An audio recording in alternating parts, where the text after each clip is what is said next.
first of all, I do have a document that I will provide to Jennifer, and she will send this out at the end of the webinar. But basically, I'm going to just go through all of this document, and I do have Dynamics GP available if we need to look at anything. But most of the information and screenshots are in this document. As far as what the Affordable Care Act provides, the first thing to realize is that you have to be on GP 2010 or GP 2013 or GP 2015 in order to get any of the Affordable Care Act information from GP. If you're on GP 2010 or earlier versions, none of the Affordable Care Act information is available in GP. You must upgrade to GP 2013 or 2015 in order to get any of the Affordable Care Act data.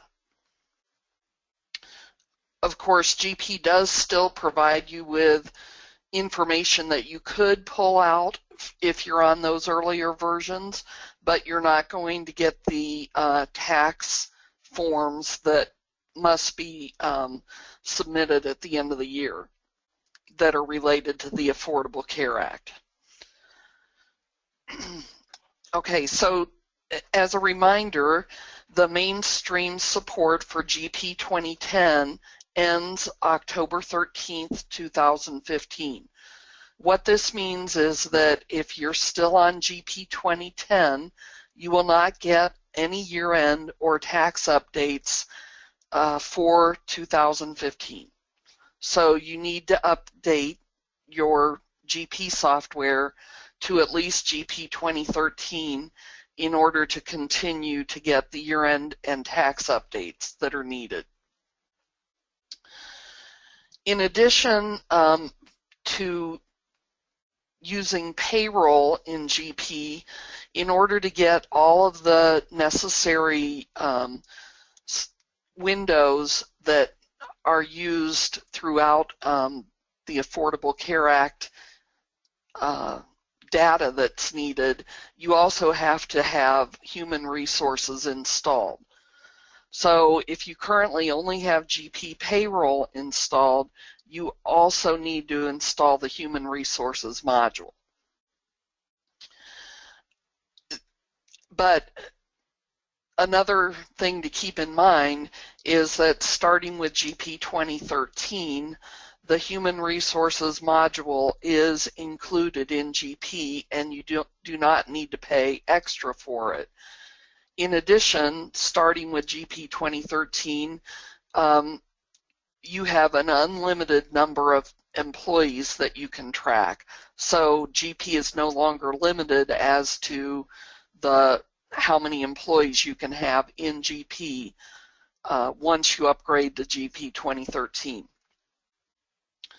We also recommend that you install the Human Resources and Payroll Suite in order to use the Deductions in Arrears module.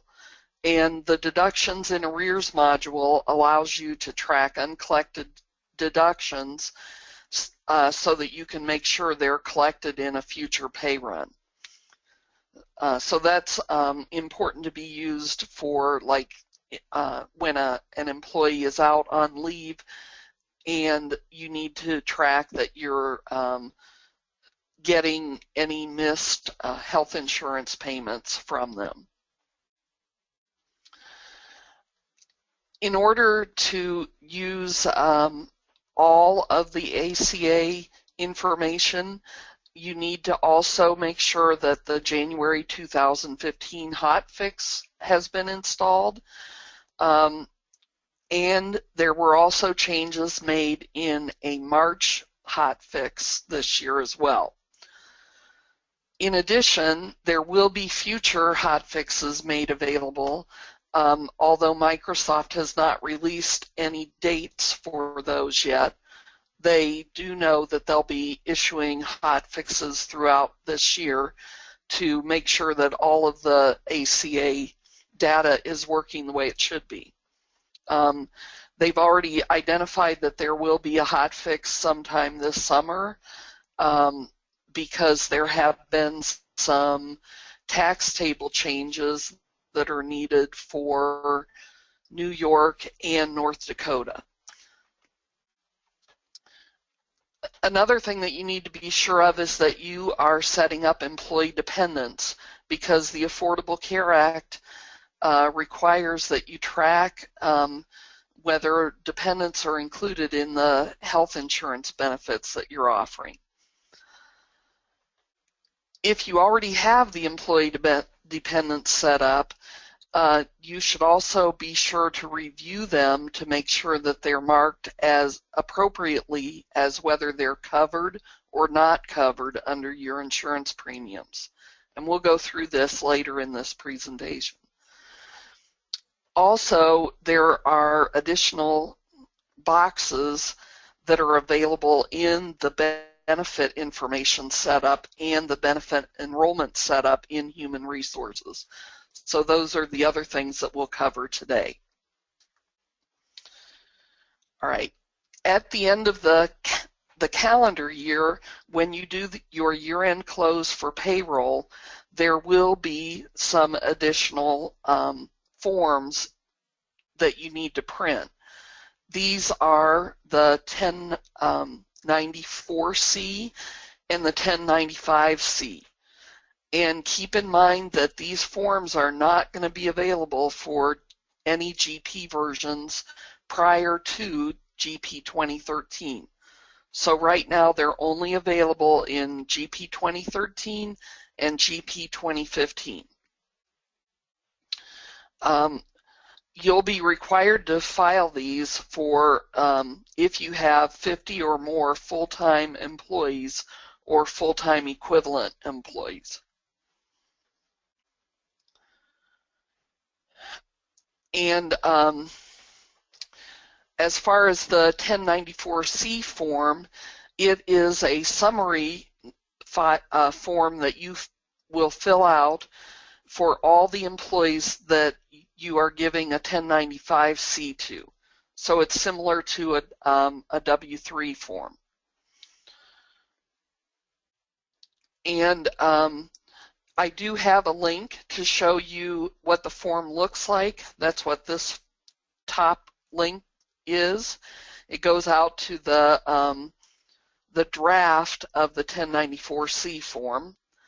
And the other link is a link that the IRS has provided that discusses what the 1094C form is.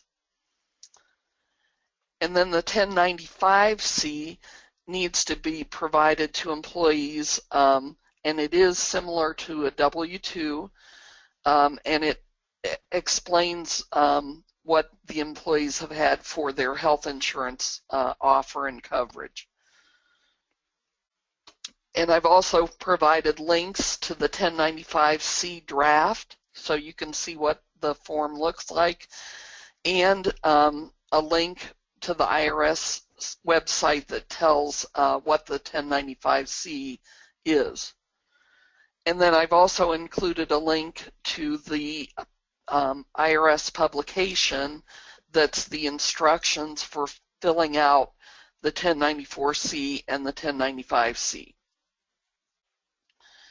So these new forms were provided in the March 2015 hotfix.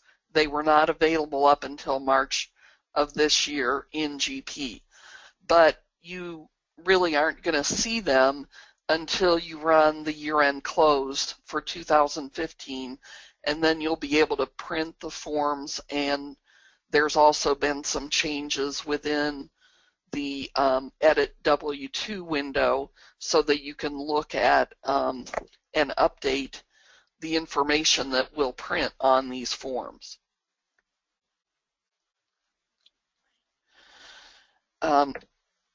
GP at the end of last year In 2014, when you installed the 2014 year-end update, if you were on GP 2013 and GP 2015, they provided additional tables and made changes to existing tables.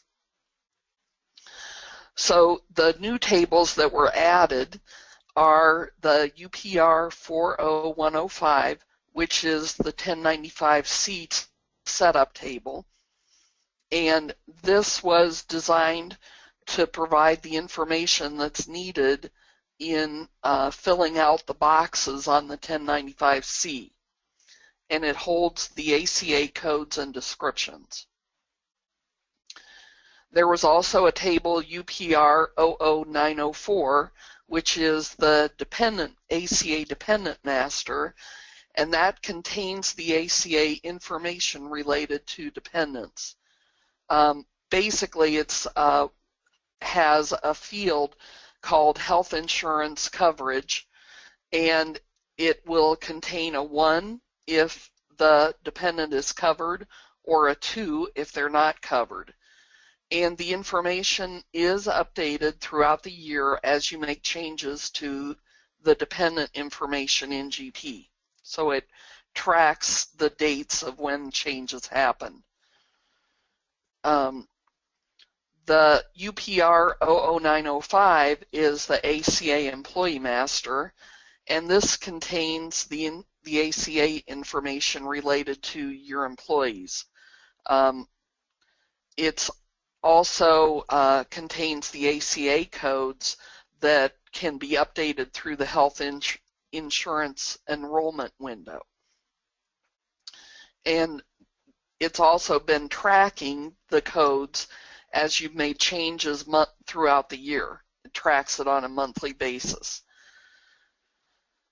The UPR 10108 is the ACA year-end dependent history, and the UPR 10109 is the ACA year-end employee history. Neither of those tables probably have anything in them for you right now. Those will get updated when you do your year-end close. And it basically populates from either the 904 table or the 905 table. In addition, there were changes made to existing tables, and these changes were made in the 2014 year-end update. And they were made in GP 2013 and GP 2015. One table, the BE010130, is the HR Benefit Master, and that now contains an offer of coverage code and a safe harbor code. The BE020230 is the HR benefit setup, and it contains the same codes. So those two fields were added to both of those tables. And then the year-end header, or UPR 10100, was updated as well to include information about the ACA. And you won't see any real data in there until you do the year-end close in 2015. The reason that those tables were changed is because the ACA forms have check boxes for each month. So if you have the January 2015 hotfix installed, the tables will be used to track the benefit information. So if you haven't already installed the January hotfix, there will be an edit window available in the year-end close edit W2 window, where you can go in and update the information if it is not populated correctly. All right. So now we'll go through some of the changes to the existing windows that were in GP. So under the employee dependents, which is in the HR and payroll area page under the cards section, and then the human resources section and the employee section, there's a dependents and benefits, or dependents and beneficiaries window. And I'll show you that here. So I'm going to go to the HR and payroll page, and then under this card section, I'll scroll down to the human resources, and under employee, you have this dependents and beneficiaries. And keep in mind, this is a human resources window, and that's why you have to have human resources installed. So what was added in here is this new field right here, health insurance coverage. And you have the ability to select whether they're covered or not covered. The employee dependents and beneficiaries can include your actual person who's an employee, so this would be the one called self, and it automatically will come in with covered, that the person is covered, based on whether they have things set up already for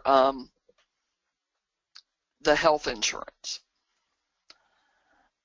For your other dependents, when GP or the January hotfix was installed, it automatically marked all of the dependents as covered. And so if you already had dependents in GP, all of them are going to be marked as covered. So any ones that are not covered, you need to come in and change the health insurance coverage to not covered.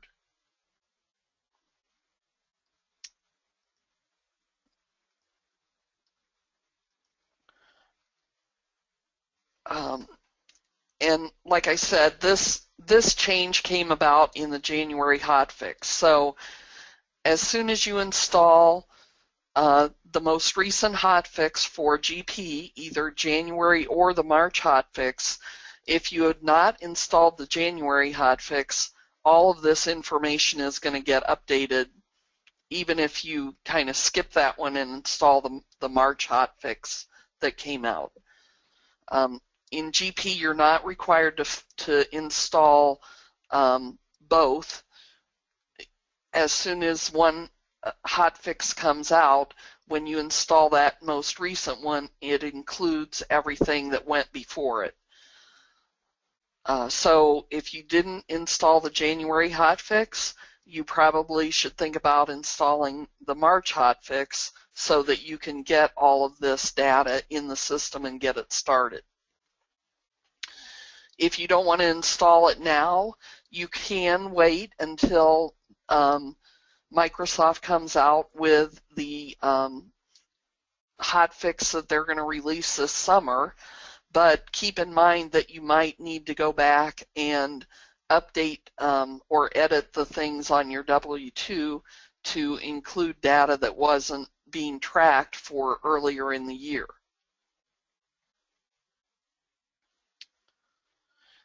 And we will probably need to discuss with anyone other options that we could potentially do to get historical data into those tables. But that would be a conversation that you would need to have with your client account manager, and then we can come up with a strategy of how best we can get historical data into the tables so that it's tracked correctly. All right, for the health insurance setup and the health insurance enrollment, just to keep in mind, the setup is where you're just setting up what the HR benefit code is, and the enrollment is where you're adding in the employee to that insurance code. So under both of those, there are new fields related to the Affordable Care Act, and those are for the offer of coverage codes and the safe harbor codes. I'll take a look at one of these only just in the interest of time because they're both similar. But under the cards, then under human resources, and then employee benefits and health insurance, if I take a look at one of my employees that's set up in the insurance, I have these new fields for the Affordable Care Act. And in addition, they've included all of the codes that are related to that specific field. So for the offer of coverage codes, they're all codes that start with 1, and these are the codes that are available. You cannot add to this list, as far as I know. You can only select and put it into the field. For the safe harbor codes, these are the codes that are available. They're all the 2, start with 2, and you just select the one that is appropriate for that employee and that insurance. Because these are available in the setup as well as in the enrollment for the insurance, you can go in and correct the code for the setup, and when you save the insurance enrollment or the insurance setup, it will ask you if you want to roll down everything to the enrollment. So if I take a look at that, I'll go under setup, human resources, then benefits and deductions, and health insurance. So if I select one of my health insurance codes, I can choose which this is. So this is the employee plus a dependent, but not the spouse. And the safe harbor is any of these, depending upon your situation, you would pick one of these. So I'm going to say the employee is, that one was the employee not employed during the month, or employee not a full-time employee. So these are just what do I want to default into the field when I set it up by employee. So I'm going to say it's a 2C. When I save this, it'll ask if I want to roll down the changes, and if I click yes, it will update the employees that are assigned to that code. So that's just an easy way to get all of your employees some defaults that you want to use, and keep in mind that all of this will be tracked back in the back end of the database when you make any changes.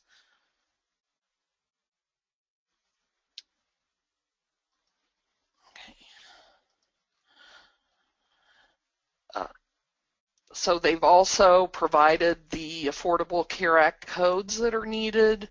These are new windows that Microsoft added.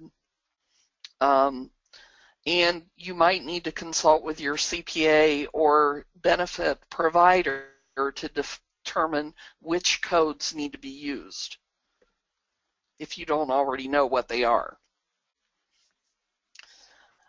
All right, so for the payroll year end, what was added is under the edit W-2 information. So the first thing you would have to do is run the payroll year-end close. Then after you run the payroll year-end close, you can go into the edit W-2, and you'll see there are 2 new buttons on these. One is the 1095C, and the other one is the dependents. If I click the 1095C, I'm going to get this window that will show me everything for each month based on, when did I make changes to the health coverage for the employee. And it will show me a drop down that I can select, and then dollar amounts and these other Section 49H80H information. Also, if I click the dependent button, I can go in and have check boxes to mark whether the employee was covered during a specific month. All right, so if I go and take a look at that, I have not done a year-end close, so I'm just going to really quickly do a year-end close for 2017. And then edit W-2. If I take a look at my 1095-C, these are the different codes that I can use in each month, and it will track the employee's share of the health insurance, and then these are the safe harbor codes. As far as the dependents, I can choose each of the dependents in here and mark the boxes that they're associated with. One of the things to note is this is really only available at the year after you've done that year-end close. So if you go in and do a year-end close today and make changes to the edit W-2s, the first thing that you'll note is that you won't be able to process a payroll when there's a year-end close in process. So in order to process the payroll, you actually have to remove the year-end information. So you would click Remove Year-End under the Utilities, insert this here in Process. And by removing the year-end close process, it allows you to continue with your payrolls for the current year, but it also removes any of those edits that you made in that Edit W-2 window. So really the only time that you can use that Edit W-2s is at the end of your year in order for it to stay there when you're printing the documents that are needed. So I'm going to do this one more time, and just so I can show you the next step. So the other thing that they added was when you print the W-2s, you'll see that there's new print for the 1099-C and the 1094-C transmittal. Another thing that's important to note is that currently Microsoft is not planning on doing an electronic filing for either of these new documents, the 1095-C or the 1094-C. So if you're in a situation where you need to file these electronically, we need to discuss some third-party software that will allow you to do that, because it will not be available in GP.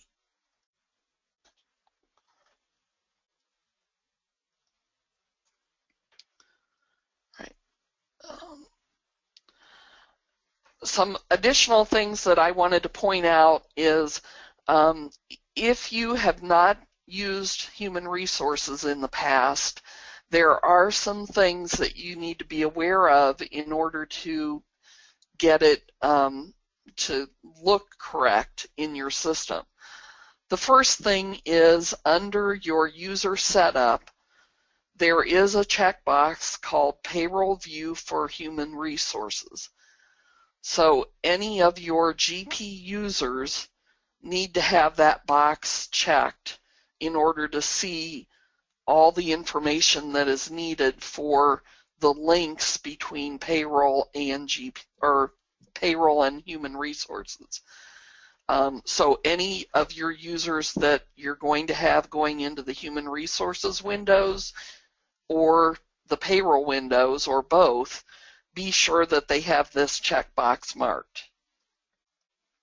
And where you find that is under the administration area page, under the setup section, and then under system and user. and you'll see the boxes right here. It is not a required field. So if I scroll through, you can see that I only have it marked on this one person. And it will, if you're setting up a new user, it automatically comes in unchecked. So you need to be aware of that when you're setting up users that are going to use HR and payroll.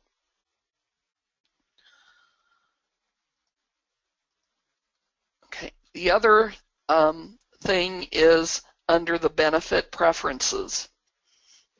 There's a checkbox called automatically update payroll benefits and deductions. So if you've never used human resources, you should probably leave this unchecked until you can make sure that everything is being coordinated correctly. HR is tracking HR. They're called HR benefits, and the HR benefits are linked to the payroll deductions or the payroll benefits, depending upon what type of HR benefit is being set up and what information you've added into the benefit. If you already are using payroll, there is also a utility, reconcile utility that you can run from HR that will allow you to update the HR benefit codes and then update the enrollment into those codes. So if I take a look at that, I'm going to go to the HR and payroll area page.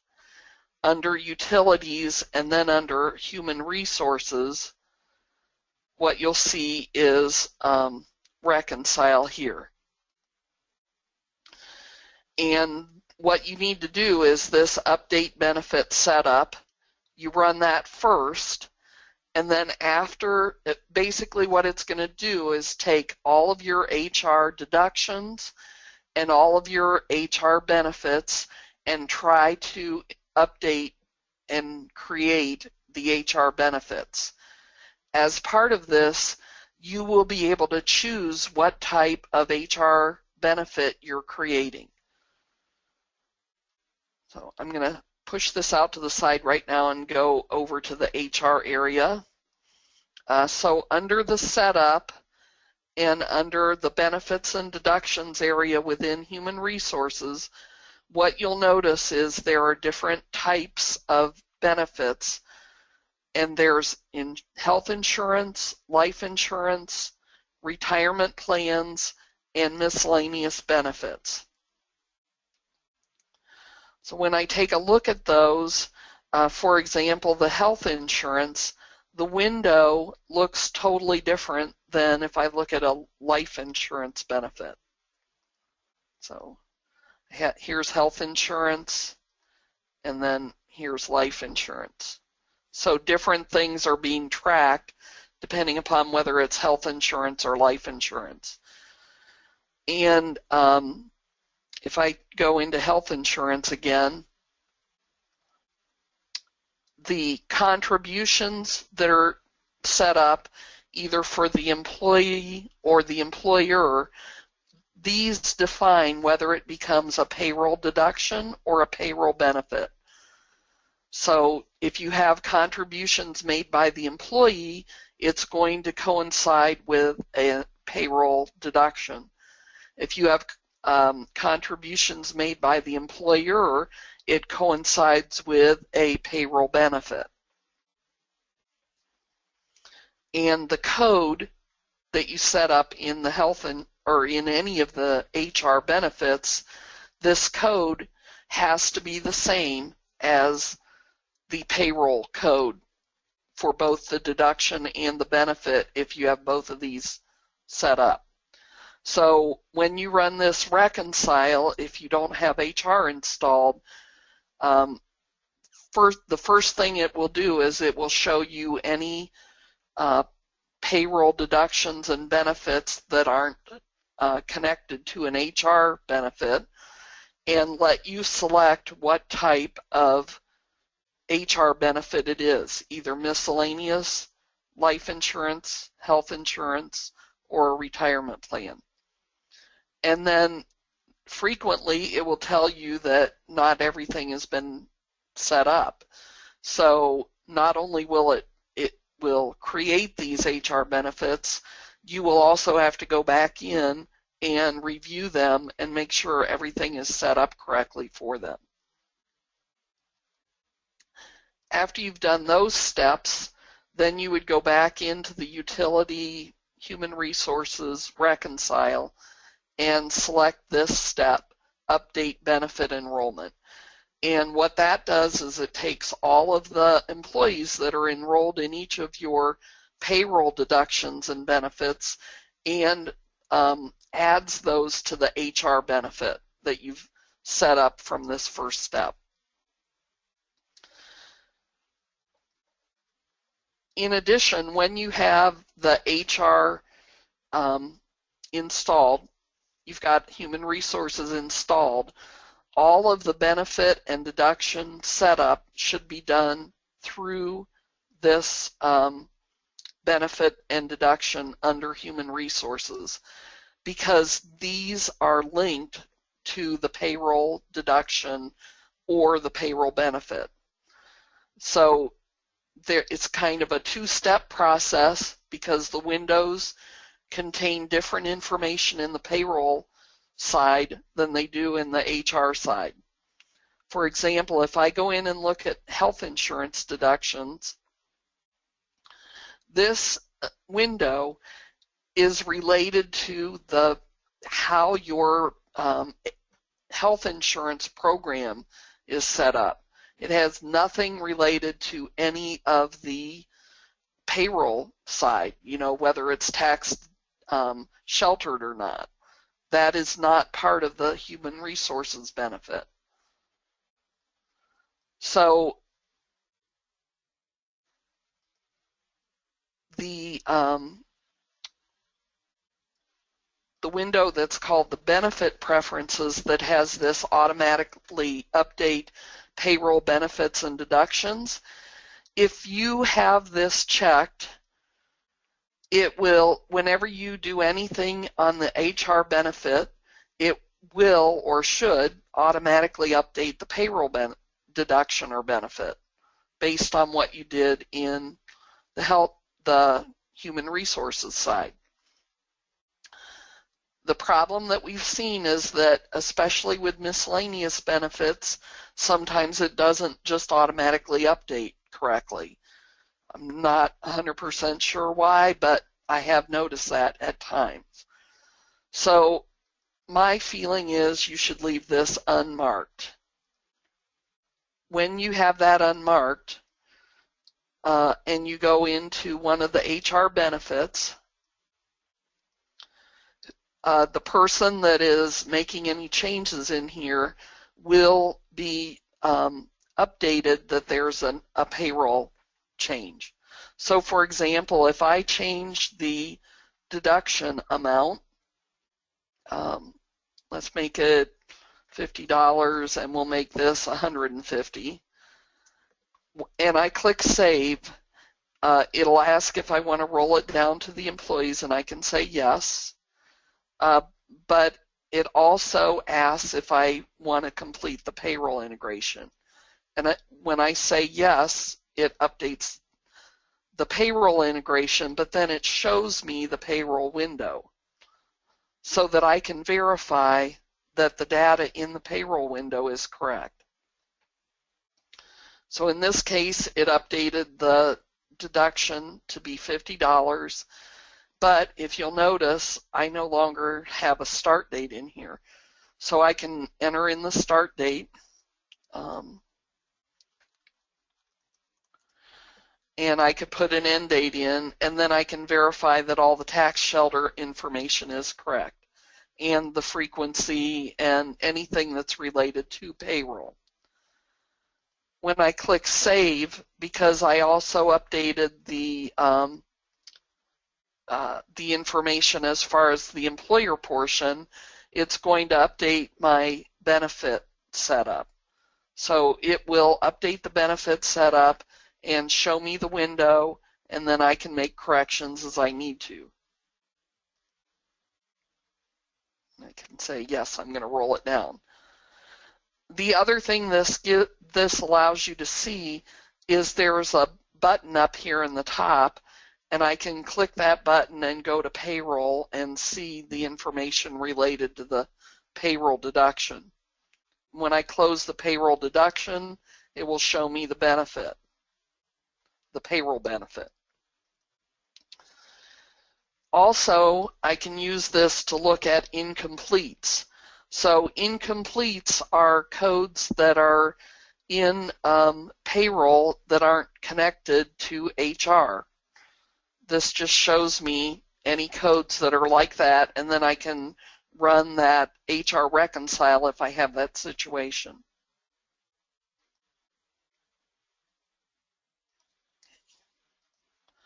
So that's why if you're not used to human resources, to start out, I would make sure this is unchecked.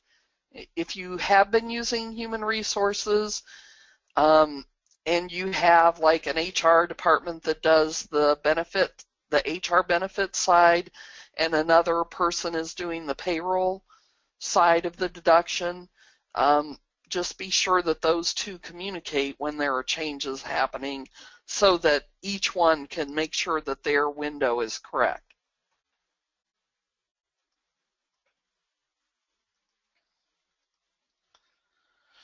All right, then there are some frequently asked questions. So what is the best way to set up the benefit and deduction codes? I've already shown you that in what we just looked at, but there's also a blog available where they go through this with some additional information, and you can read that blog if you want. Terry Healy is a really excellent Microsoft HR and payroll analyst, and she writes a lot of the blogs about human resources and payroll for Microsoft. And then we already covered how are you going to update the HR benefits if you have been using payroll and you add in human resources. So it's basically through that HR reconcile. If you don't want to use human resources, can you only use payroll? The answer is no. For GP, in order to get all the information related to the Affordable Care Act functionality, you have to have human resources installed. And the next question, what if you didn't upgrade at the beginning of 2015? Microsoft's answer is they have made that edit W2 functionality available. The only thing I'm going to say about that is if you have a lot of employees, you might need some help ahead of time to get some of the data populated so that it will work when you do the year-end close and you don't have to update those fields all of the time for all the employees. Another question that has come up is where can I track the lowest coverage offered in GP? And right now, Microsoft does not allow you to track that, mainly because it's not required anywhere on any of the year-end forms yet, so they don't track it right now. We kind of covered this question, can I submit my 1095Cs and 1094C electronically? And the answer is no, not right now. Microsoft does not have that scheduled to be implemented for 2015. I'm not sure what the future is after 2015. They haven't stated that yet. Another frequent question is, can I track the employee hours worked? And yes, you can. It's already, hours worked are already tracked in GP. They're tracked in the UPR 30300 table, which is the detail by check, by employee, by pay code, and by year. And they're also in the summary by month, which is the UPR 30301 table. Microsoft doesn't have a report that's specific to the look-back period because everybody might have a different look-back period that they're trying to handle. So Microsoft's suggestion is that you use the table information and create either an SSRS report or an Excel report or a smart list using Smart List Builder. Crestwood has developed some smart lists in Smart List Builder for some that might be helpful. If you want to talk to the Crestwood account manager, they can probably get some of that information to you. Microsoft also has a video that explains the tables in more detail to help you if you want to develop your own report. And then, do we have any information about the ACA reporting? These are just some notes that I made on a webinar that I attended earlier this year. So a full-time employee has to be a person who has worked an average of 30 hours per week or at least 130 hours per month. So there again, you could create a smart list over this UPR 30300 table and then push it into Excel and get the total hours by month if you needed to. I'm not going to go through all of these in the interest of time because we have about 10 minutes left over, but these are included in the documentation here that you will receive today. So you can take a look at these and let us know if you have any questions. One big question is, what if I need to track more about the ACA than what Microsoft provides? And we are recommending a software from a company called Sypnio. It's SYPNIO. And I've included a link to their website. Their software does connect into GP and allow you to do a lot more setups related to the look-back period, and it provides you the ability to track a lot more information than what is in the basic GP package. If you're interested in that, you can contact your client account manager and they can set up a demo of the software so you can take a look at it. Another question that's not on this list that kind of goes along with one that is, what can I do if I need to submit the new forms electronically? And as far as I know, there are third parties available that will be able to handle that. I have not checked into that specific question yet, but I think Green Shades probably will be one of the third-party vendors that will offer that. Green Shades does also have additional Affordable Care Act tracking software, so they are another third party that you can look at for the additional tracking software. And then also, what did some of these things include? So the January 2015 hotfix that came out, I have a link to the Microsoft website that describes more information about that. And also I've noted what the specific version numbers are that GP will look like if you've installed that software. And then I've also done the same thing for the March 2015 hotfix. And the way you can tell what version you're on is you go into GP and click the Help button up here at the top, and then go to About Microsoft GP. And this shows under the version information what version, specific hotfix version you're on. So right now I'm on GP 2015, and it's this hotfix 0661, which according to my document is this one for the March hotfix. And then as far as the future, we know that Microsoft is planning on releasing an R2 version of GP 2015 sometime in June. And there will be a mid-year tax table released because New York and North Dakota have published changes.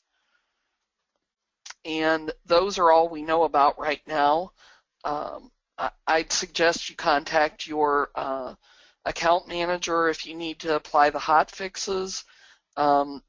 We can also, if you submit a support request that you need the hotfixes installed, and if you're already on GP 2013 or GP 2015, we can schedule to install those hotfixes for you.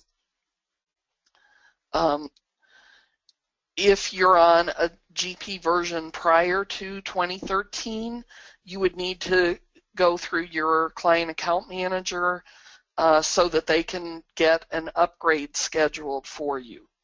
So you can also always contact us at support@crestwood.com, and we can get you to the correct person if you don't know who your account manager is.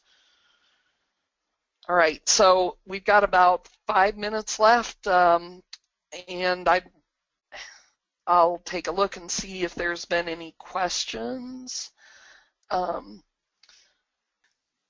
Georgia, it's Jen. We had just a couple of things come in. Okay. First of all, just to reiterate, we will send everybody a copy of the document Georgia went through during the webinar. I will send that out either later today or tomorrow, and I'll make sure that I email it to everybody. And then the other question that came in, someone just wanted to clarify that you have to have human resources in GP to even access any of the information you went through today. Yes, that is correct. Yep. Okay. Are there other options out there? Is that something that's just not available? Do you know? Well, you have to have human resources in order to have all the windows and selections that are required to track the health insurance information. Okay. All right. Okay. Thank you.